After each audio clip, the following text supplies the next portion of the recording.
Bueno, hoy les traigo otro caso, en este caso de un procedimiento que guiado es una infiltración glenumeral de hombro. Obviamente glenumeral, articulación glenumeral es una de las articulaciones del hombro. Como ustedes saben, la infiltración ecoguiada de la articulación glenumeral se hace por abordaje posterior. Acá tenemos un corte sobre la articulación glenumeral, acá se observa el sector posterior del reborde glenoideo, el labrum posterior articular y precogénico, un poquito la cápsula articular y la cabeza del húmero con una zona visible del cartílago. Este músculo que está por encima o superficial de la articulación es el músculo infraespinoso y esto es el sector posterior del deltoides. Aquí se ve un poquito de grasa subcutánea, la dermis y ya la epidermis.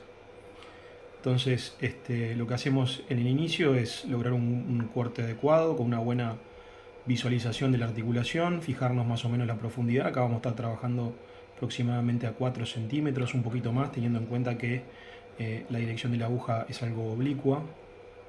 Y vamos a ingresar, a mí me gusta hacerla, hay diferentes técnicas, a mí me gusta hacerla visualizando la aguja en plano.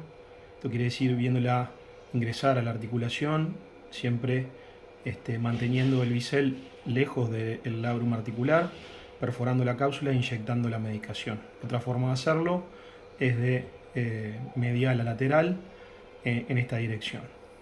Entonces, aquí vamos a ver, yo lo tengo guardado en un Cineloop.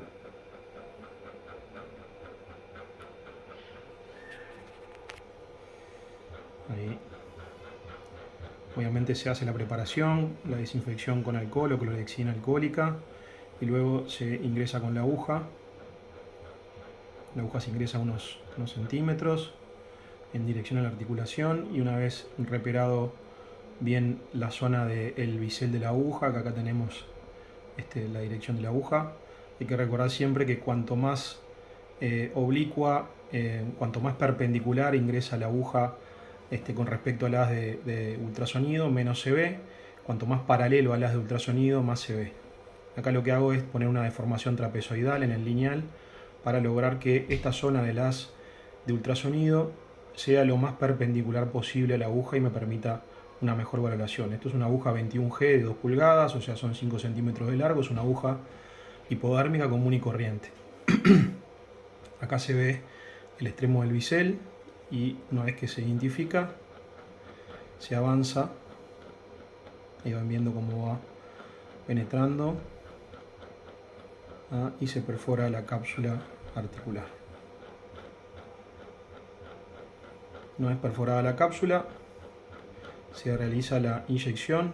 Te van a ver que el medicamento se ve pasar por la aguja, esto porque se inyecta una solución de lidocaína al 1% con triamcinolona o acetidorona, como le dicen comúnmente. Acá en nuestro país se denomina Ioncort.